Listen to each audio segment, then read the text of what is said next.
Hello everyone, welcome back. तो आज हम सॉल्व करने वाले हैं प्रैक्टिकल एग्जाम्पल नंबर 3 और unsolved example 3 from our textbook. Right, again death of partner का चैप्टर हम पढ़ रहे हैं। तो पढ़ते हैं, समझते हैं, सॉल्व करते हैं। क्या कह रहे हैं? Ram, Madhav and Keshav are partner sharing profits and losses in the ratio of 5:3:2। तो who are the partner? Ram, Madhav and Keshav. Right, और उनका profit sharing ratio is very simple, 5:3:2। Right, आगे there balance sheet as on 31 March 2018 is given as follows. Liabilities में general reserve है, creditors है, unpaid rent है and तीनों partners का capital है। एसेट्स में there is a goodwill, loose tools, debtors, life stock and cash. तो assets में there is a goodwill. Right, तो देखते हैं अगर एडजस्टमेंट में हमें पुराना गुडविल एडजस्ट करना है तो फिर देखते हैं हाउ टू डू दैट। नीचे Keshav died on 31 July 2018 and the following adjustments were agreed as per partnership deed. पहला, creditors have increase by 10,000। Creditors 10,000 से बढ़ गए, ठीक है। दूसरा, goodwill is to be calculated at 2 years purchase of average profit of 5 years। Right, and फिर उन्होंने तीसरे एडजस्टमेंट में आपको 5 साल का प्रॉफिट दिया जिसमें 5वें साल में there is a loss, so you have to consider the loss while calculating the goodwill.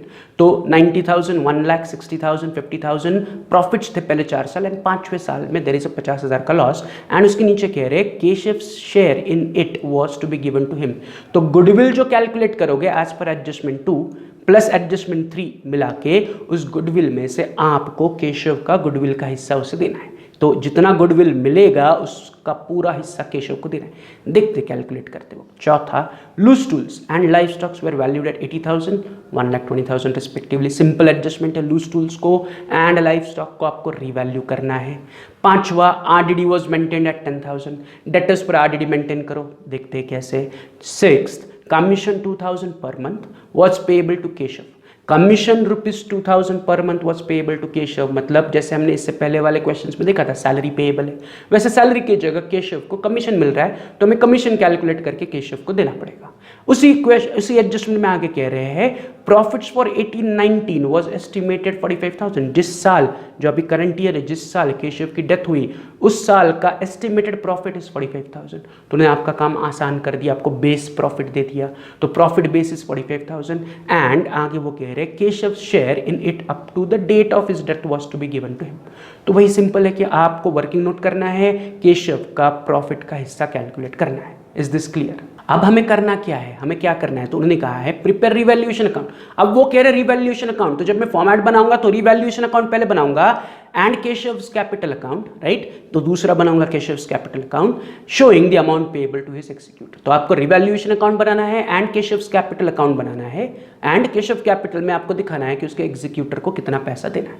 तो शुरुआत करते हैं विद ड्रॉइंग द फॉर्मेट। तो मैं फ्रेश पेज पर आ रहा हूं, ऊपर लिख रहा हूं in the books of Ram, Madhav, Keshav revaluation account, क्योंकि उन्होंने पूछा है इसलिए मैं रिवैल्यूएशन अकाउंट पहले ड्रॉ कर रहा हूं।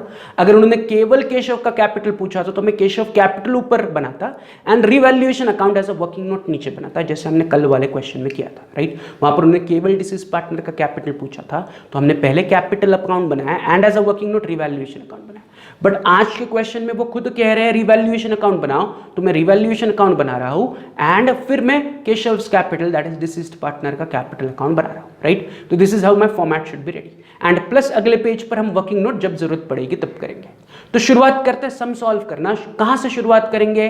फिर से वही स्टेप 1, पुराने पार्टनर्स का कैपिटल उठाओ, बट मैं केवल केशव का उठाऊंगा एंड पार्टनर्स कैपिटल के क्रेडिट में लिखूंगा बाय बैलेंस ब्रॉट डाउन 50,000। तो केशव कैपिटल के क्रेडिट में चला गया बाय बैलेंस ब्रॉट डाउन। ये स्टेप 1 हुआ।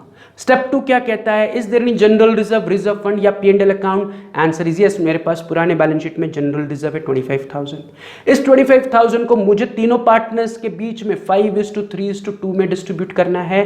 तो मैं 25,000 को 5:3:2 में पहले दो पार्टनर्स को तो नहीं दे सकता, राम एंड माधव को, बट केशव है तो 25,000 में से केशव का हिस्सा केशव को दे रहा हूं बाय जनरल रिजर्व रुपीज 5,000। 25,000 को 5:3:2 में डिवाइड करोगे तो 2 जो तीसरा हिस्सा है दैट इज 2 हिस्से या प्रॉफिट के 2 हिस्से, ये जनरल रिजर्व के 2 हिस्से मैंने केशव को दे दिया, नथिंग बट 2/10। तो 25,000 का 2/10 इज 5,000 जनरल रिजर्व मैंने केशव को दे दिया। This is my step number 2। Step 3 हमें तभी अप्लाई करनी है अगर मैंने कैश या फिर बैंक अकाउंट बनाया है तो हमने रिवैल्यूएशन अकाउंट बनाया, कैपिटल अकाउंट बनाया, कैश बैंक अकाउंट नहीं बनाया है, तो स्टेप 3 को मैं इग्नोर कर रहा हूं, स्टेप 4 पर चल रहा हूं। स्टेप 4 क्या कहती है? Solve the adjustment. तो मैं पहली एडजस्टमेंट पढ़ रहा हूं। तो what is first adjustment? Creditors have increased by 10,000। Creditors 10,000 से इंक्रीज हुए हैं। नाउ अगर क्रेडिटर इंक्रीज हो रहे हैं तो again are we preparing balance sheet? मैंने आपको पहले भी कहा है कि हम बैलेंस शीट नहीं बना रहे हैं, तो I don't have to think कि बैलेंस शीट में क्या होगा। I just have to think कि इस एडजस्टमेंट की वजह से फायदा हो रहा है या नुकसान हो रहा है, राइट? कि क्रेडिटर्स बढ़ने से फायदा होगा या नुकसान होगा, बस उतना सोचो एंड वो रिवैल्यूएशन को डेबिट या फिर क्रेडिट करो। तो क्रेडिटर बढ़ रहे हैं, क्रेडिटर आर इंक्रीजिंग, तो क्रेडिटर यानी कि लायबिलिटी बढ़ेगी, मतलब हमारे लिए नुकसान है, मेरा कर्जा बढ़ेगा। Creditors is my liability, creditor is the person जिन्हें हमें पैसे देने हैं। तो क्रेडिटर्स को मुझे पैसे पहले देने थे, उससे ज़्यादा पैसे मुझे देने हैं, तो मेरा कर्जा बढ़ गया। तो कर्जा बढ़ने से मेरा क्या होगा? नुकसान। तो इस इंक्रीज इन क्रेडिटर्स वाली एडजस्टमेंट की वजह से मुझे नुकसान हो रहा है, तो वो नुकसान उठा के मैं रिवैल्यूएशन को डेबिट करूंगा as to creditors 10,000। Creditor increase हुआ इज माय लॉस, तो उस लॉस को मैं रिवैल्यूएशन अकाउंट को डेबिट कर रहा हूं, राइट? बैलेंस शीट अगर बनाते तो फिर बैलेंस शीट में मैं पुराने क्रेडिटर्स लिखता, उसमें मैं लिखता प्लस इंक्रीज इन क्रेडिटर 10,000 और फिर टोटल क्रेडिटर बाहर आते, बट वो लिखने की जरूरत नहीं because we are not preparing balance sheet. बस मैं सोच रहा हूं कि क्रेडिटर बढ़ने से फायदा हुआ या नुकसान हुआ, because I am only preparing revaluation account. तो क्रेडिटर बढ़ा यानी कि मेरा नुकसान है। क्यों नुकसान है? Creditor is liability increases means my loss, yes और नो? लायबिलिटी बढ़ेगी, कर्जा बढ़ा, नुकसान है, रिवैल्यूएशन को डेबिट करो, राइट? तो यहां पर हमारी पहली एडजस्टमेंट हुई। दूसरी एडजस्टमेंट पर चलते हैं तो वो कह रहे हैं goodwill is to be calculated at 2 years purchase of average profit of 5 years। आपको गुडविल को कैलकुलेट करना है कैसे? 2 years purchase of average profit of 5 years। तो where is profit of 5 years? तो उसी थर्ड एडजस्टमेंट में दिया है the profits for preceding 5 years 90,000, 1,60,000, 50,000 and 50,000 loss. And नीचे कहा है Keshav share in it was to be given to him. And जो गुडविल निकलेगा उसमें से केशव का शेयर केशव को दे दो, राइट? तो पहले हमें गुडविल कैलकुलेट करना पड़ेगा। तो मैं आ रहा हूँ फ्रेश पेज पर, ऊपर लिख रहा हूँ working note calculation of goodwill, कि मुझे पहले गुडविल कैलकुलेट करना पड़ेगा, यस और नो? तो गुडविल कैसे कैलकुलेट करना है? तो एडजस्टमेंट 2 में कहा है कि goodwill is to be calculated at 2 years purchase of average profit of 5 years। पिछले 5 साल का average profit multiplied by 2 years purchase. तो मैं गुडविल का फॉर्मूला लिख रहा हूँ, goodwill is equal to average profit of 5 years multiplied by 2 years purchase. 5 साल का एवरेज प्रॉफिट इंटू 2 years। तो 5 साल का एवरेज प्रॉफिट मुझे कैलकुलेट करना पड़ेगा। तो 5 साल के प्रॉफिट्स हमारे पास है क्या? यस, एडजस्टमेंट 3 में है। 5 साल के प्रॉफिट में 4 साल प्रॉफिट थे, 1 साल लॉस था। तो जब मैं टोटल करूंगा तो लॉस को सब्ट्रैक्ट करूंगा, यस और नो? तो मैं क्या कर रहा हूं, नीचे एवरेज प्रॉफिट लिख रहा हूं, average profit is equal to 90,000 plus 1 lakh plus 60,000 plus 50,000 minus 50,000। Last में मैंने माइनस 50,000 क्यों लिखा? 5वें साल there is a loss, so I have to subtract the loss. And ये कितने साल के प्रॉफिट्स या लॉसेस है? 5 साल के, तो divided by 5।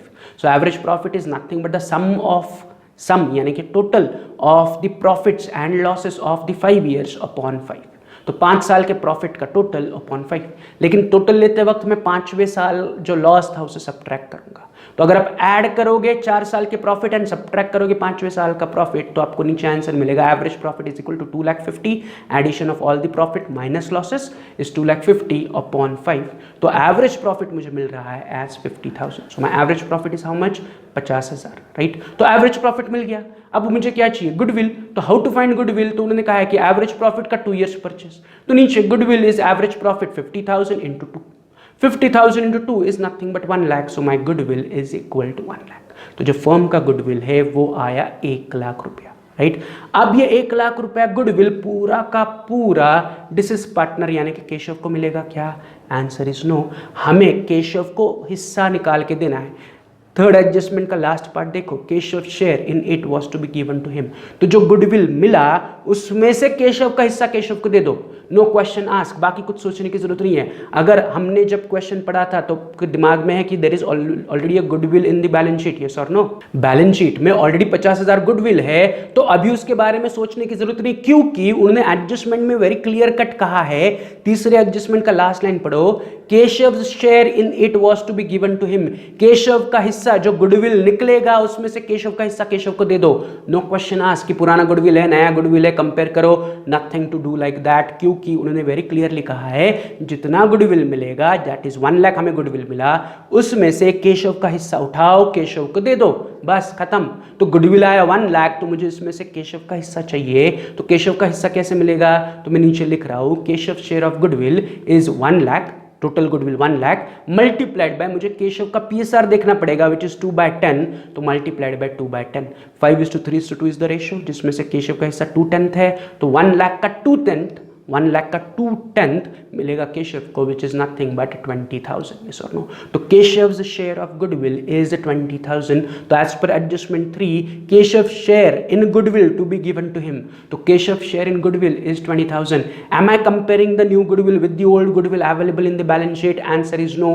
Why I am doing that, क्योंकि उन्होंने वेरी क्लियरली कहा है कि केशव का गुडविल का हिस्सा केशव को दे दो, तो एज पर हमारा वर्किंग नोट हमें गुडविल मिला 1 लाख, उस 1 लाख में से केशव का हिस्सा कितना बन रहा है 20,000, तो ये 20,000 केशव को मैं दूंगा, राइट। तो what is Keshav share of goodwill 20,000, तो मैं जस्ट टू अंडरस्टैंड साइड में नोट कर रहा हूं एज पर एडजस्टमेंट 2 and 3 मिला के Keshav share of goodwill is 20,000, 2 and 3 दोनों एक साथ हमने कंसिडर कर ली, राइट। तो Keshav share of goodwill is 20,000। अब मैं आ रहा हूं फर्स्ट पेज पर, 20,000 रुपीज को मुझे केशव को देना पड़ेगा एज गुडविल, तो मैं 20,000 उठा रहा हूं, केशव कैपिटल के क्रेडिट में लिख रहा हूं बाय गुडविल 20,000 इन केशव्स कॉलम, राइट। तो यहां पर केशव शेयर ऑफ गुडविल मैंने केशव को दे दिया, यानी कि मेरा एडजस्टमेंट 2 प्लस एडजस्टमेंट 3 कंप्लीट हुआ, तो मैं चल रहा हूं एंड एडजस्टमेंट 4। एडजस्टमेंट 4 हमारे लिए इजी है, loose tools and life stocks were valued at 80,000 and 1,20,000 respectively. तो इसमें दो हिस्से हैं, लूज टूल्स को रिवैल्यू करो एंड लाइफ स्टॉक को रिवैल्यू करो। तो स्टार्टिंग विथ मैं पहले लूज टूल्स को रिवैल्यू करूंगा, तो लूज टूल्स को एज पर एडजस्टमेंट मुझे कितना रिवैल्यू करना है 80,000, राइट। तो आई हैव टू चेक कि मेरे पास ओरिजिनल बैलेंस शीट में कितने लूज टूल्स थे, तो ओरिजिनल बैलेंस शीट में मेरे पास 50,000 रुपए की लूज टूल्स थे, यस और नो। एज पर एडजस्टमेंट मुझे लूज टूल्स की वैल्यू करनी है 80,000, but in my original balance sheet मेरे पास लूज टूल्स है 50,000 के, so nothing but what can I से कि मुझे लूज टूल्स को एप्रिसिएट करना है, बढ़ाना है बाय 30,000। कैसे 30,000, तो नई value 80 which is bigger minus old value 50 which is smaller, तो बड़ी वैल्यू 80 माइनस छोटी value 50, difference is 30,000। I am increasing my loose tools by 30,000। तो अगर लूज टूल्स को मैं 30,000 से बढ़ाता हूं, तो again I don't have to think कि बैलेंस शीट में क्या होगा, I just have to think कि प्रॉफिट है या लॉस है। Is it clear? तो loose tools is my asset, तो लूज टूल्स को अगर मैं इंक्रीज करूंगा तो मेरा फायदा है, तो इस 30,000 प्रॉफिट को मैं उठा के रीवैल्यूएशन के क्रेडिट में लिखूंगा as by loose tools 30,000। So there is a profit of 30,000 in loose tools, तो वो loose tools का profit मैंने revaluation के credit में लिख लिया। Again I am thinking only about assets को revalue करते वक्त या liability को revalue करते वक्त फायदा हो रहा है नुकसान हो रहा है, उनका बैलेंस शीट का क्या इफेक्ट होगा, I am not thinking because we are not preparing balance sheet. Is this clear? तो लूज टूल्स को अप्रिशिएट किया, फायदा है, रिवैल्यूएशन को क्रेडिट करो। इसी एडजस्टमेंट में आगे कह रहे हैं life stock is revalued at 1,20,000, life stock को 1,20,000 करो, तो फिर से चेक करो ओरिजिनल बैलेंस शीट में लाइफ स्टॉक है कितना 1 लाख रुपीस का, तो nothing but original life stock 1 lakh था, उसे 1,20,000 पे लेके जाओ, मतलब लाइफ स्टॉक को इंक्रीज करो बाय 20,000। Yes or no? तो nothing but I am appreciating my life stock by 20,000, नई वैल्यू 1,20,000 माइनस पुरानी value 1 lakh, the difference is 20,000, my life stock is increasing by 20,000, nothing but I am appreciating the life stock by 20,000। तो ये 20,000 मेरे लिए फायदा कहलाएगा या नुकसान कहलाएगा, तो life stock is my asset, asset बढ़ने पर मेरा फायदा होगा, तो इस 20,000 को मैं उठाऊंगा एंड रिवैल्यूएशन के क्रेडिट में लिखूंगा bye life stock 20,000, bye life stock how much 20,000, फायदा हुआ।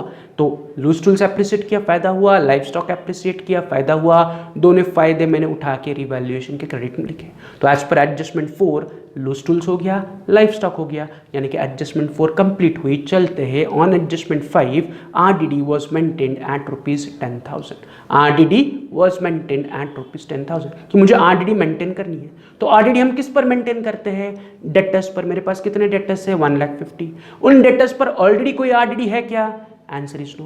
पहले से कोई RDD नहीं है ना, मतलब ना हम RDD को पहले के RDD को बढ़ा रहे हैं या कम कर रहे हैं, हम नई की नई RDD बिजनेस में लेके आ रहे हैं। तो अगर आप सोचोगे तो बैलेंस शीट में क्या होगा, मैं पुराने डेटर्स लिखूंगा 1,50,000, फिर उसके नीचे लिखूंगा माइनस RDD 10,000. सो RDD की वजह से my debtors will come down, yes और नो. अगर पहले RDD है क्या बैलेंस शीट में? नहीं, डेटर्स 1,50,000 है. There is no RDD earlier provided in the balance sheet. मैं एज पर एडजस्टमेंट 5 पहली बार RDD प्रोवाइड कर रहा हूं. तो अगर मैं पहली बार RDD प्रोवाइड कर रहा हूं तो जब नई बैलेंस शीट बनेगी तो उसमें डेटर्स 1,50,000 में से RDD 10,000 माइनस करके 1,40,000 के डेटर्स बाहर बचेंगे, यस और नो.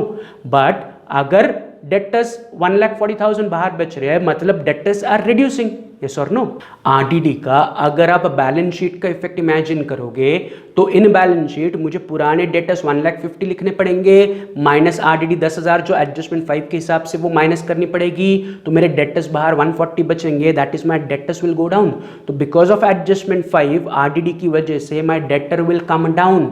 डेटर्स कम डाउन मतलब मेरे लिए नुकसान है. Debtor is my asset, asset will come down means my loss. So RDD provide करना है is nothing but loss for us. Again balance sheet को मैंने इमेजिन मान लिया. अब RDD का सेकंड इफेक्ट, RDD की वजह से debtor are reducing means my loss. तो इस लॉस का सेकंड इफेक्ट मुझे रिवैल्यूएशन के डेबिट में देना पड़ेगा.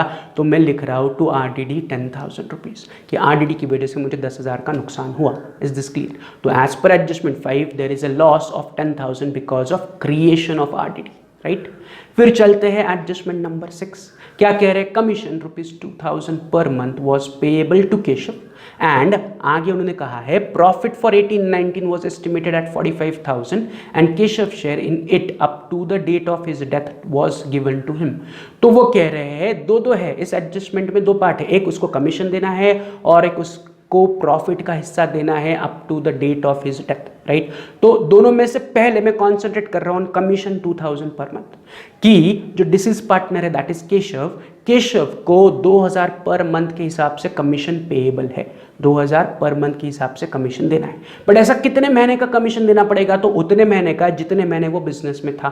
तो कितने महीने वो बिजनेस में था? तो मैं रफली कैलकुलेट कर रहा हूं कि हमारा नया साल स्टार्ट हुआ 1 अप्रैल 18 को एंड केशव की डेथ हुई ऑन 31 जुलाई 2018. 1 अप्रैल 2018 को हमारा करंट ईयर स्टार्ट हुआ, न्यू फाइनेंशियल ईयर स्टार्ट हुआ. तब से लेके 31 जुलाई यानी कि जिस दिन केशव की डेथ हुई इन 4 महीने में वो बिजनेस में था. 4 महीने अप्रैल, मई, जून एंड जुलाई. जुलाई पूरा बिकॉज जुलाई की आखिरी दिन वो चला गया, मतलब जुलाई पूरा काम करके वो गुजर गया. सो there are 4 months for which I need to pay commission to Keshav. Yes or no? 4 महीने, April to July, 1 April to 31 July. 1 April is the beginning of the current year, 31 July is the date of death of Keshav. तो 4 महीने के profits मुझे या 4 महीने के commission मुझे देने पड़ेंगे केशव को. तो कितना बनेगा 4 महीने का कमीशन? सिंपल है. तो 2,000 per month into 4 that is 8,000 rupees. तो मुझे 8,000 रुपये केशव को एज अ कमीशन देना पड़ेगा, राइट. तो इस 8,000 को मैं उठाऊंगा एंड केशव कैपिटल के क्रेडिट में लिखूंगा बाय कमीशन 8,000. तो एज पर एडजस्टमेंट 6 का पहला हिस्सा कमीशन पेएबल टू केशव मैंने कैलकुलेट किया एंड केशव को दे दिया. अब इसी एडजस्टमेंट का अगला हिस्सा कह रहे हैं कि केशव शेयर ऑफ प्रॉफिट. क्या देना है मुझे? केशव का हिस्सा देना है. किस में? प्रॉफिट में से. यस और नो? तो केशव का प्रॉफिट में से हिस्सा कैलकुलेट करने के लिए मैं आ रहा हूं सेकंड पेज पर, मैं वर्किंग नोट बना रहा हूं calculation of Keshav share of profit up to the date of death. Calculation Keshav share of profit up to the date of death. तो मुझे उसके डेथ तक के प्रॉफिट उसे कैलकुलेट करके देने हैं. तो उसके लिए फिर से हम वही स्टेप्स फॉलो करेंगे. सबसे पहले I need to find period. तो पीरियड इज वही अभी हमने कमीशन के लिए कैलकुलेट किया था 1 April 2018 to 31 July 2018 is nothing but a period of 4 months, right. अब मुझे चाहिए बेस प्रॉफिट. तो मैं लिख रहा हूँ कि प्रॉफिट बेस या बेस प्रॉफिट. तो प्रॉफिट बेस यहाँ पर वेरी आसान है. उन्होंने कहा है profit for 18-19 was estimated at 45,000. So my profit base is nothing but estimated profit of 18-19 which is 45,000.